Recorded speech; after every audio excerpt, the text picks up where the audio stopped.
You look upset. वो uncle आजम के कत्ल का केस। हाँ, लाला तो पहले ही महफूज मकाम पे पहुंच चुके हैं। 3-4 बंदे जो आपने पुलिस के हवाले किए थे, उनको ज्यादा से ज्यादा सजाए मौत हो जाएगी। तो फिर क्या हुआ? क्या फर्क पड़ता है?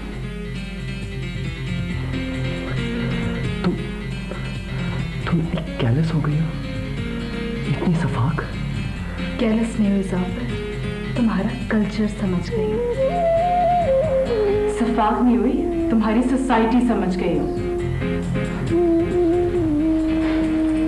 तुम्हारी सोसाइटी की तो बुनियाद ही यही है कि 3-4 बंदे फांसी चढ़ा के, अगर ये आग और खून की गेम में थोड़ा वक्फा आता है तो ठीक है, नॉट अ बैड डील।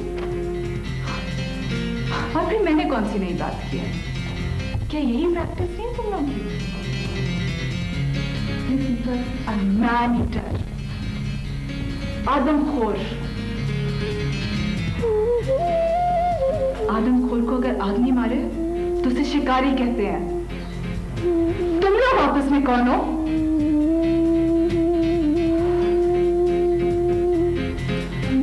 उसका आजम को भी मार दिया।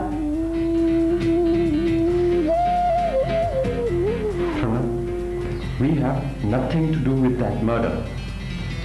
तुम्हारे सेटअप में कत्ल करना और कत्ल होना तो ऐसे ही है जैसे मुहज्जब सोसाइटी में फूल बेचते हैं।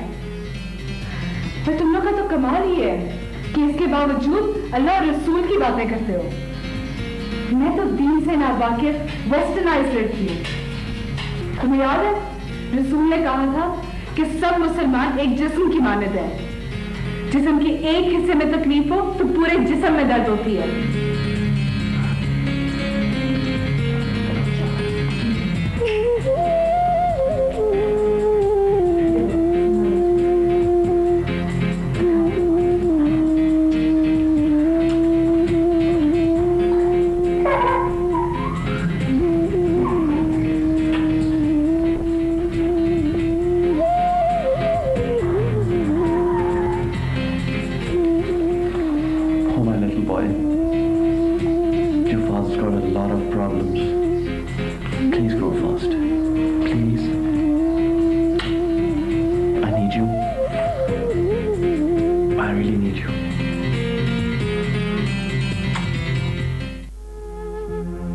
सलाम का एक रिश्तेदार अदरक के खिलाफ बयान देने पर राजी हो गया।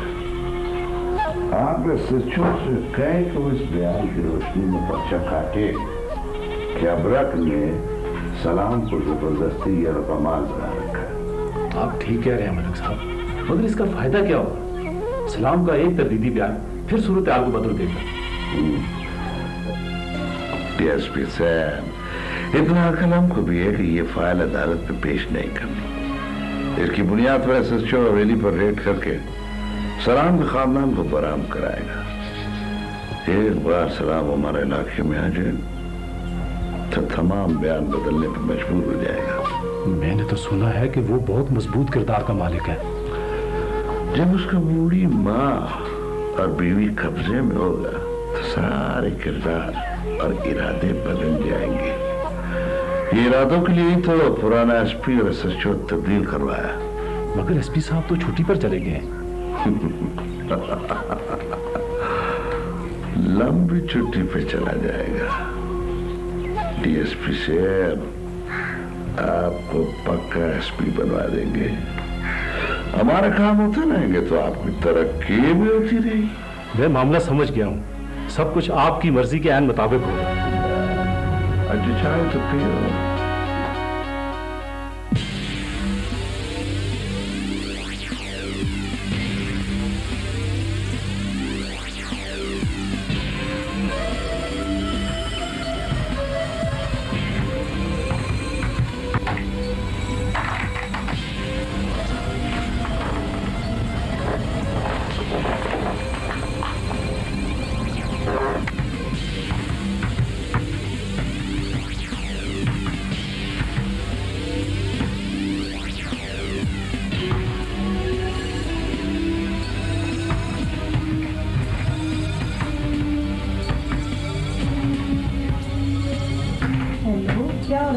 कुछ नहीं, नौकरी हो रही है और हम क्या कर सकते हैं। मुझे लगता है आप काम में इतने मसरूफ हैं, चाय भी नहीं पूछेंगे। मैं चलती हूँ।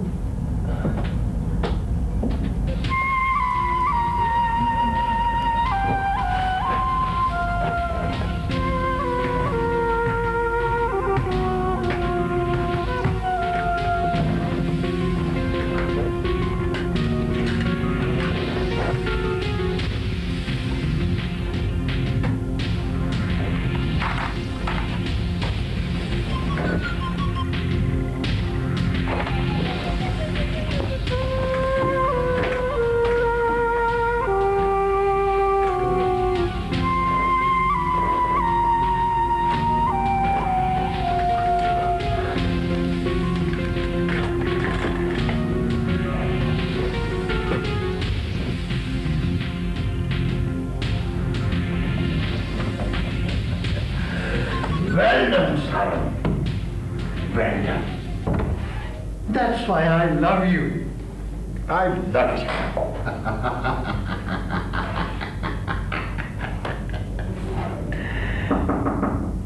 आ जाओ।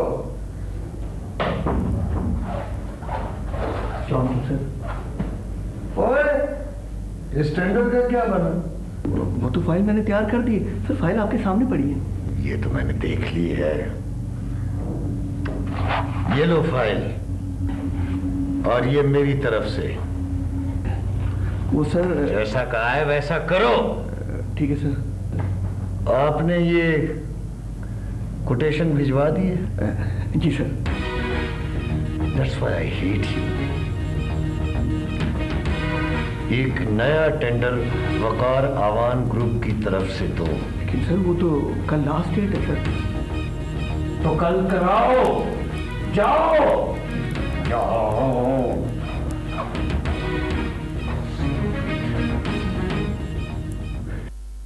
बीबी, we've lost the tender. अच्छा तुम होल्ड करो, मैं डिपार्टमेंट की डीजी से बात करती हूँ।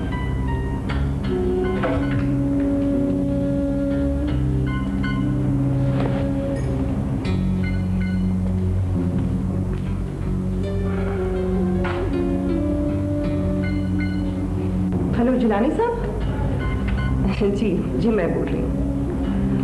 जिलानी साहब ये बताइए, what happened to the tender? I see. Okay. Fine. ठीक है।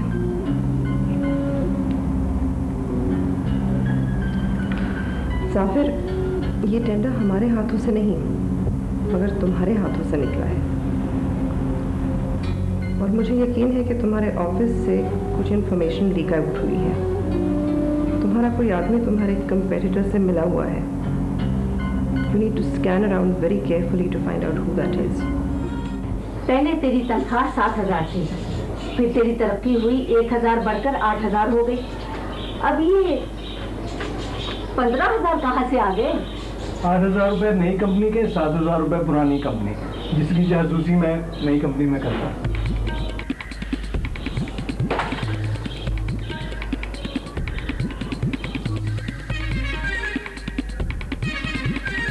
अगर यही सब कुछ करना था तो फिर मेरी कमाई में क्या बुराई थी? जमीन फरोशी तो जिस्म फरोशी से ज्यादा बदतर होती है सारंग। इसी दिन के लिए तू हलाल की कमाई ढूंढता था।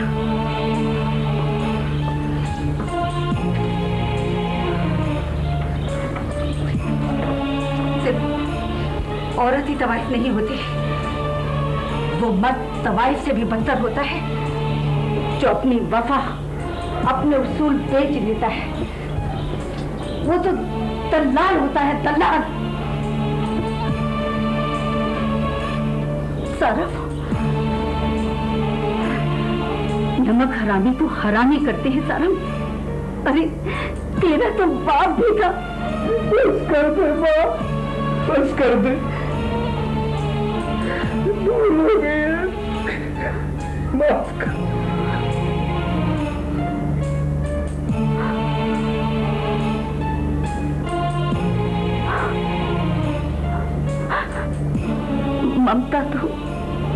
नाम ही माफी का है। खुदा तुझे माफ करे। अब मैं क्या करूं मां? अपने आप से पूछ बेटा, आदमी की असल अदालत उसके अंदर होती है, और गुनाह वो होता है जो दिल, दिमाग और जमीन पर बोझ बन जाता है।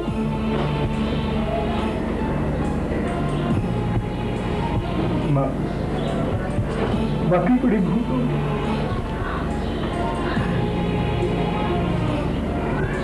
एक बात याद रखना, अच्छाई और बुराई में बहुत मामूली सा फर्क होता है। बुरा ख्याल तो अच्छे जहन में भी आ जाता है, बुरा कर बैठता है, अच्छा अव्वल तो करता नहीं, और अगर करना चाहे तो बहुत पछताता है, जैसे कि इस वक्त तू पछता रहा है। यही पछतावा तेरे लिए राह बन जाएगा। तू अपना फैसला खुद कर बेटा।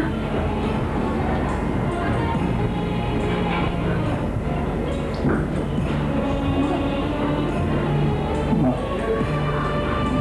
तेरे जैसी माए हो तो बंदा रास्ता कैसे भूल सकता है?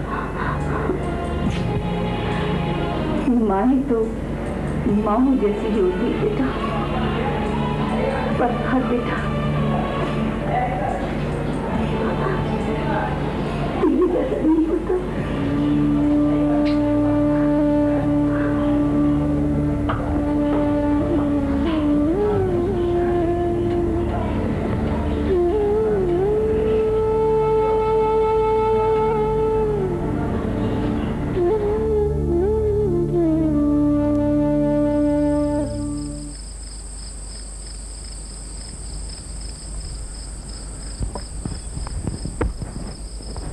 अस्सलामुअलैकुम सर।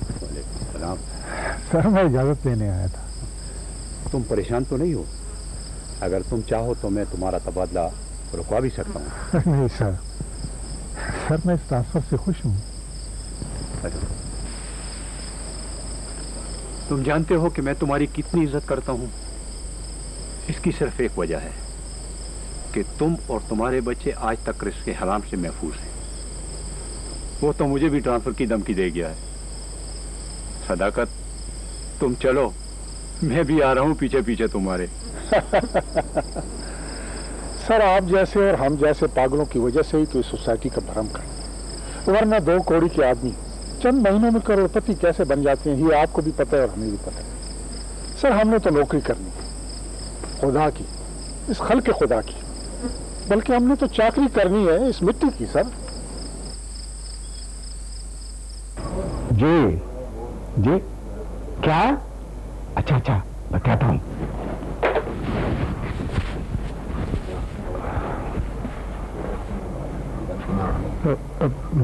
इसे छोका तबादला हो गया मलिक साहब, अब क्या होगा?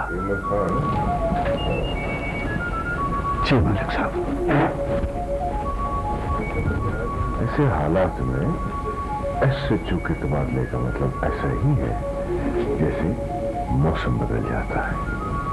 तो वो परेशानी की क्या बात है? मौसम को तो बदलना ही होता है। जी मलिक साहब, वो कहीं सलाम खान के बयानात को बदलवाने की कोशिश न करे मलिक साहब।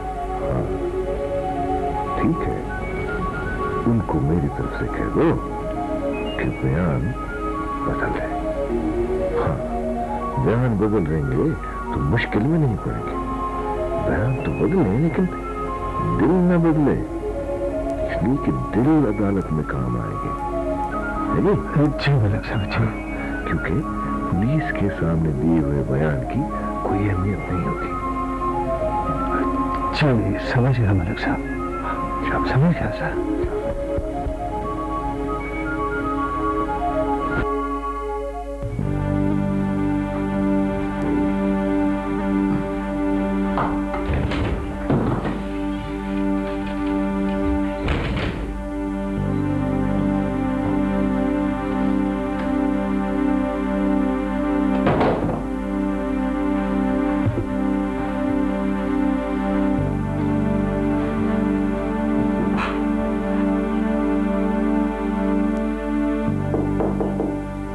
आ जाओ गुल।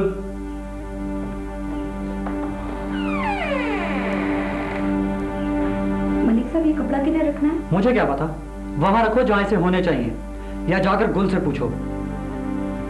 नहीं, ठहरो। उससे मत पूछना, पता नहीं क्या समझती है अपने आप को। रख दो यहीं कहीं, यहीं रख दो।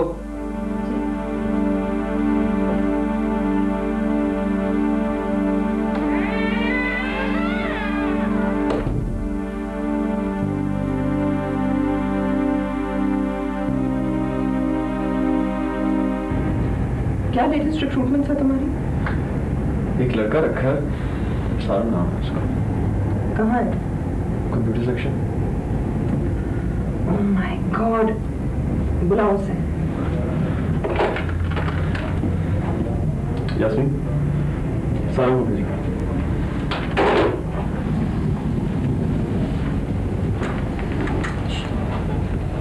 क्या क्रेडेंशियल्स हैं इसके? फुली क्वालिफाइड है और बाबा विशाल की रिकमेंडेशन। मॉडर्न बिजनेस में सीक्रेसी और अंदर की इंफॉर्मेशन के अलावा है ही क्या? तुम्हारे अंदर की इंफॉर्मेशन लीक आउट हो गई और तुम नॉकआउट हो गए। मैं कहूँ